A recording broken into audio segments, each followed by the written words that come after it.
Krajani Cirkovc o lokaciji železniške postaje, slovensko-bistriški svetniki dali zeleno luč za gradnjo obvoznice. Mariborske lekarne bodo ponovno nadzorovali politiki. Uspešne preiskave mariborskih kriminalistov. Pozdravljeni. Krajani v Cirkovcah so še vedno razdvojeni zaradi napovedane gradnje železniške postaje na novi lokaciji. Ključen argument zanjo je večja varnost in več možnosti za širitev, ki bi jo lahko v prihodnosti prinesel drugi tir.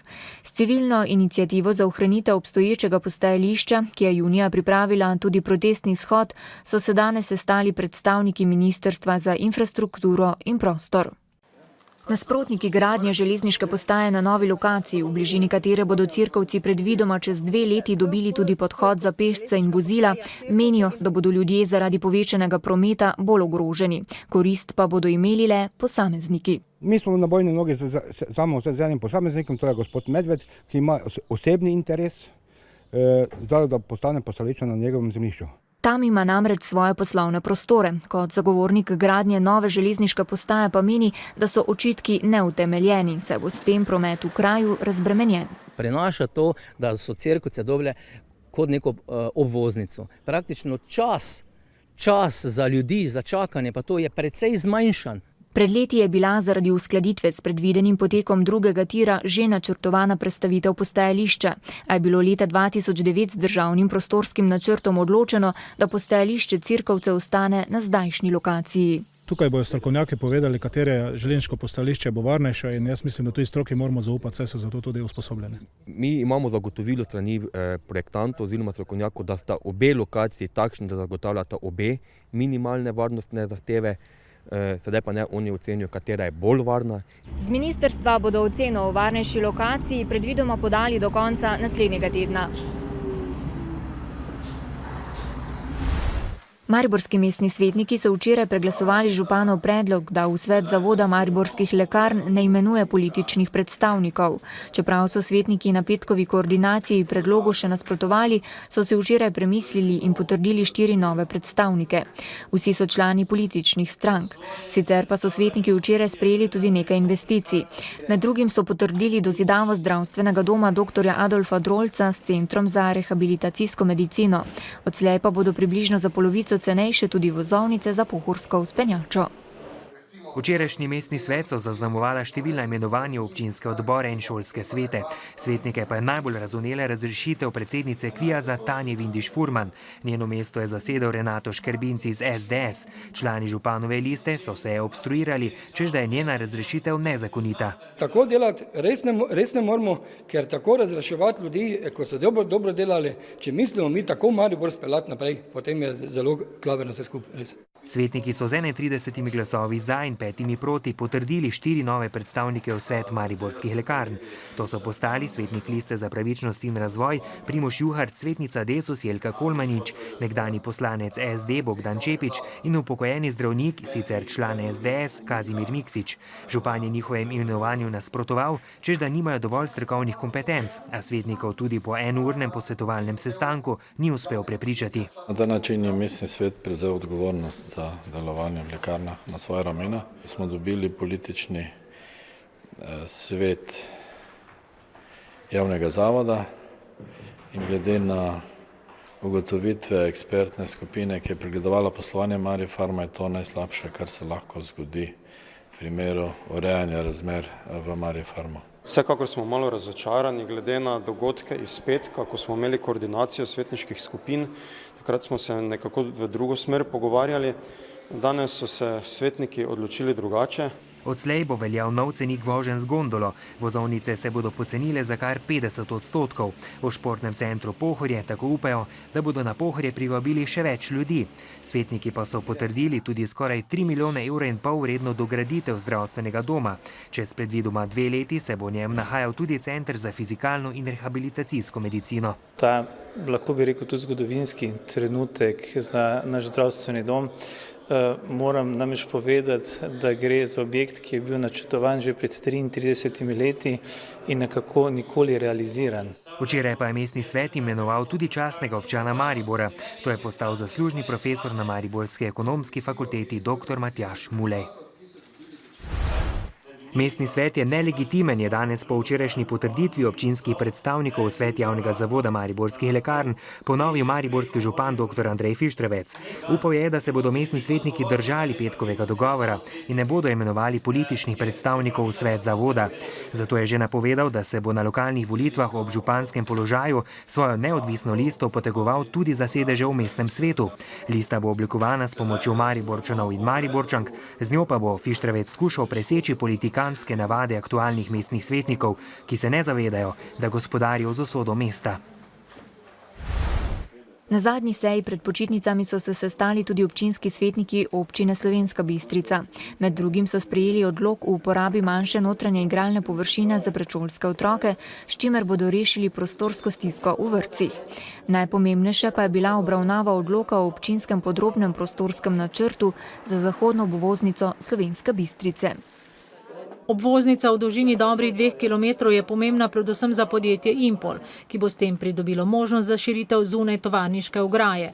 Zato ni naključje, da so se svetniki tokrat zbrali kar v Impolovih poslovnih prostorih. Valjarništvo bo lahko povečalo potem proizvodno za 10.000 ton in to popolnoma specializiranih izdelkov, se pravi folij, tistih najtanjših izdelkov, ki prinašajo najvišjo dodano vrednost. Projekt gradnje zahodne obvoznice se pripravlja že nekaj let, saj gre za velik finančni zalogaj. Njena predvidena vrednost znaša kar okoli 9 milijonov evrov.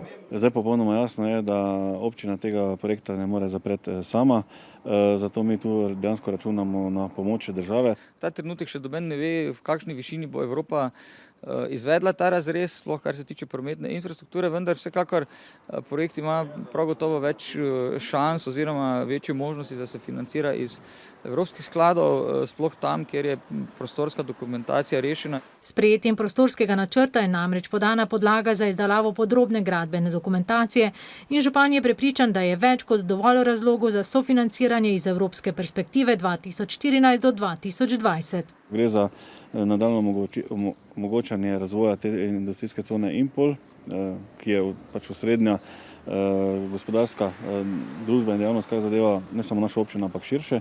Po drugi strani se skozi ta projekt, izvedbo tega projekta izboljšujejo varnostne razmere. Ob tem pa ne gre zanemariti dejstva, da se bo središče mesta znebilo tovornega prometa, saj zdaj v Impolovo poslovno cono dnevno vozi več kot 50 tovornjakov.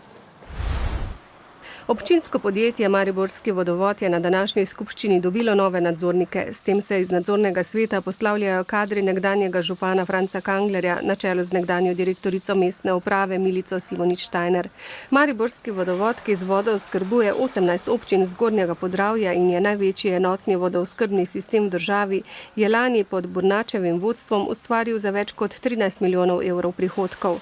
Leto pa končal z okoli 40.000 evri čistega dobička.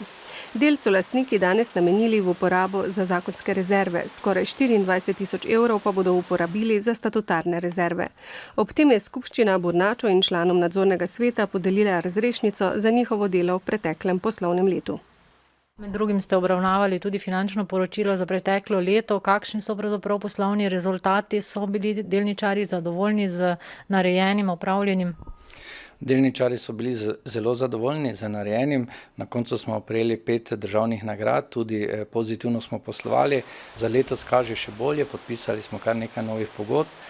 Ta trenutek imamo torej tudi sklep za izbor za Prekmurje, za gradnjo 233 km vodovoda, tako da pričakujem, da bomo letošnje leto še bolje poslovali kot v preteklem letu. Mariborski policisti so na današnji tiskovni konferenci podrobneje predstavili delo v preteklih tednih in razkrili nekaj podrobnosti o nedavnih družinskih tragedijah na območju Ormoža in Ptuja. Mariborski policisti so letos obravnavali 4 uboje oziroma umore in 4 poskuse tovrstnih dejanj.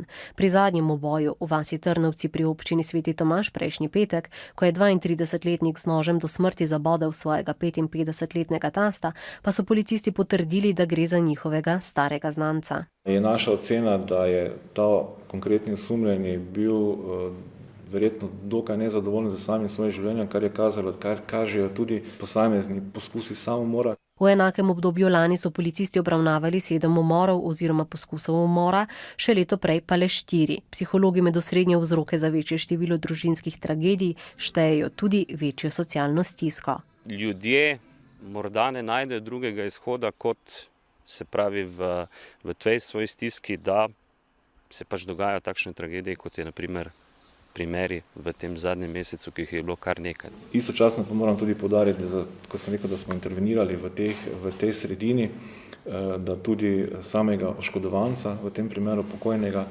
je tudi policija že obravnala za kršitve javnega reda in miru. Oba osumljenca, tudi 67-letnik, ki je pred 10 dnevi ustrelil svojega 48-letnega pastorka in njegovo partnerico, ter jo pri tem huje ranil, sta za zapahi. Grozi jima, da bosta tam ostala od 5 do 15 let.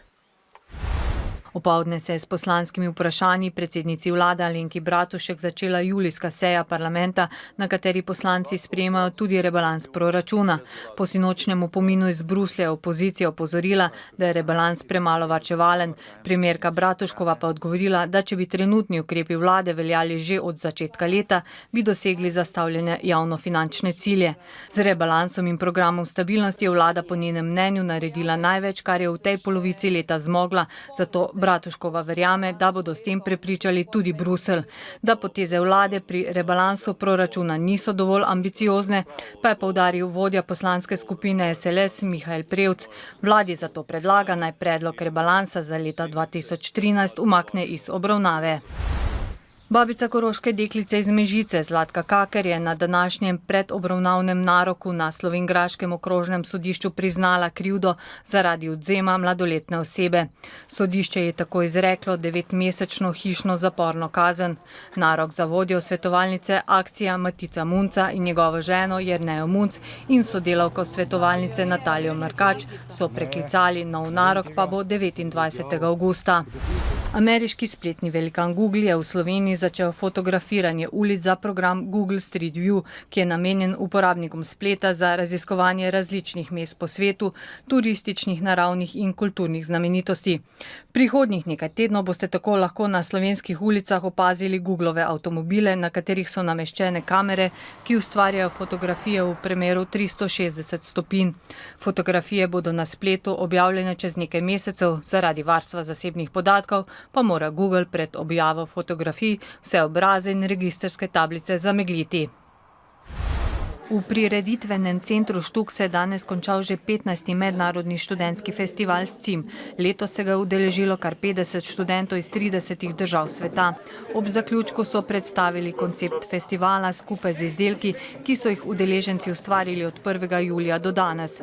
Predstavili so tudi rezultate številnih delavnic od male šole politikov do novinarske, plesne, fotografske in risarske delavnice. Akademski pevski zbor Maribor, ki je eden vodilnih študentskih pevskih zborov na Mariborskem, se v tem mesecu odpravlja na veliko zborovsko tekmovanje v Cantonigros v Španiji, kjer bodo peli v 3 kategorijah, ženski, mešani in ljudski kategoriji. Tekmovanje je priložnost druženja, pa tudi potrditve, saj se je zbor v zadnjem letu popolnoma prenovil z novimi pevci.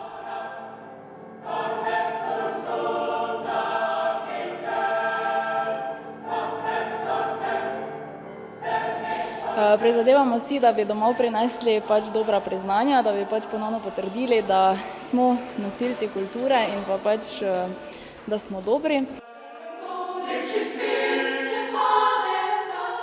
Del repertoarja, ki ga bodo odpeli na tekmovanju, so predstavili tudi na koncertu Kolo časa. V tem letu pa je zbor dobil tudi novo dirigentko in umetniško vodjo. Tadeja Vulc, skladateljica, si ob pogosti menjavi zasedbe, kar je značilno študentskih zborov, želi naslednje. Že ohranjanje tega nivoja, da ostane, da zbor dobro poje, je že kar velik zalogaj. Želim pa seveda še to delo njihovo nadgrajevati, posegati po novejši literaturi, raznoliki, dodelati repertoar, ki bo stalen, ki ga boš lahko vedno kjerkoli odpel in še narediti dodatno literaturo. Ob začetku študentskega leta oktobra v zboru pripravljajo avdicije za nove člane. Med pomembnejšimi projekti naslednje sezone pa že napovedujejo sodelovanje z vsemi umetniškimi društvi v pevsko-plesni predstavi ob 50-letnici delovanja Kulturnega društva Študent. Egipčani bodo novega predsednika države izbirali na volitvah, ki bodo najkasneje februarja prihodnje leto, je sporočil začasni predsednik države Adli Mahmud Mansur. Dejal je še, da bodo državljani čez dobre 4 mesece na referendumu odločali o ustavi, ki naj bi jo strokovnjaki začeli pripravljati čez 2 tedna. Mansur si bo še naprej prizadeval, da bi bile v državi čimprej vzpostavljene normalne razmere. Venezuelski predsednik Nicolás Maduro je Američana Edwarda Snowdena pozval, naj se odloči, ali bo sprejel ponudbo političnega zatočišča v njihovi državi. Kot je znano, so 30-letnemu Snowdenu, ki je javnosti razkril podatke o ameriškem nadzoru nad telefonskimi in spletnimi sporočili, azil ponudile 3 latinskoameriške države: Nikaragva, Venezuela in Bolivija.